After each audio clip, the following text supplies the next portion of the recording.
अगर इन 5 हैबिट्स में से कोई भी एक हैबिट आपके बच्चे में है तो आप इसे टाइम रहते छुड़ा लीजिए, नहीं तो इन हैबिट्स के परमानेंट इफेक्ट्स आपके बच्चों के दांतों पे और उनके फेशियल स्ट्रक्चर पे दिख सकते हैं।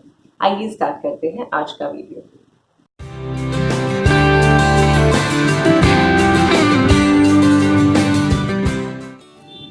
Hello everyone and a very warm welcome to dentally.com. I am Dr. Rucha Marake and I am a practicing dentist in Mumbai. आइए डायरेक्टली जानते हैं इन 5 हैबिट्स के बारे में। बच्चों में अंगूठे चूसने की आदत को थंब सकिंग कहते हैं।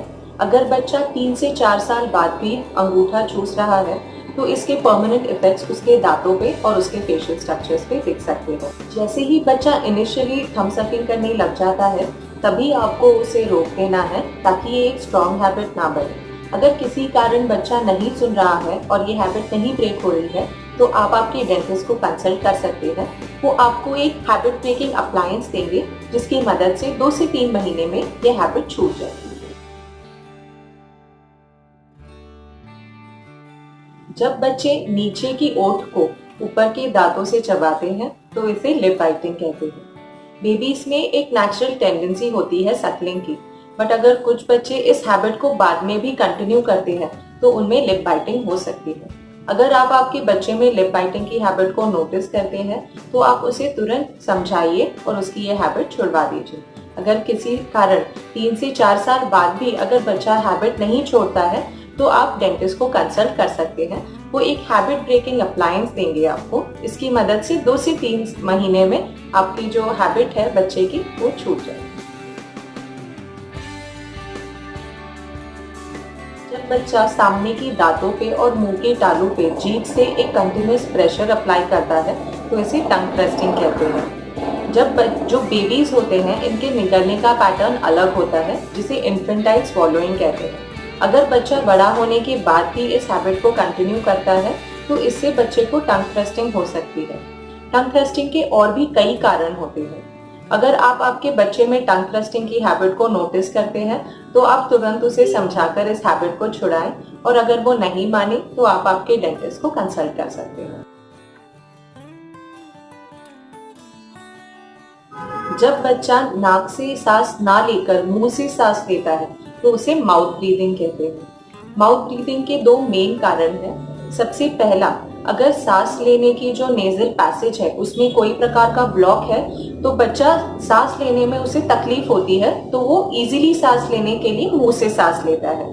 और कुछ केसेस में बच्चे के नाक के पैसेज में कोई ब्लॉकेज नहीं होता बट उसे एक हैबिट होती है मुंह से सांस लेने की, तो इस वजह से भी माउथ ब्रीदिंग बच्चे कर सकते हैं। अगर आप ये हैबिट को आपके बच्चे में नोटिस करते हैं तो आप इसके कारण को समझिए। अगर नेजल ब्लॉकेज है तो आप आपके ENT सर्जन को दिखाइए, वो आपको प्रॉपर गाइडेंस देंगे। बट अगर किसी प्रकार का कोई ब्लॉकेज नहीं है, ये सिर्फ हैबिचुअल है, तो आप आपके डेंटिस्ट को कंसल्ट कर सकते हैं। बच्चों में रात को नींद में दांतों को चबाने की आदत को ब्रक्सिज्म कहते हैं। ब्रक्सिज्म आजकल के बच्चों में काफी कॉमन हो गया है। इसका मेन कारण है कि उनकी लाइफस्टाइल में काफी स्ट्रेस है। उनको स्ट्रेस होता है पढ़ाई का, परफॉर्मेंस का, उनके शेड्यूल्स काफी हेक्टिक होते हैं, उनको बिल्कुल खेलने का टाइम नहीं होता। तो इन सब का एक क्यूमुलेटिव इफेक्ट बच्चों पे होता है और ये सारा फ्रस्ट्रेशन उनके दांतों पे निकलता है रात को सोते समय। सो अगर आपका बच्चा रात को ब्रक्सिज्म कर रहा है तो आप आपके डेंटिस्ट को तुरंत दिखाएं। वो आपको एक नाइट गार्ड देंगे। नाइट गार्ड एक बहुत पतली सी ट्रे होती है जो बच्चा रात को सोते समय लगा सकता है और इसकी वजह से दांतों को एक प्रोटेक्शन मिलता है और मुंह जो होता है वो काफी रिलैक्स्ड रहता है।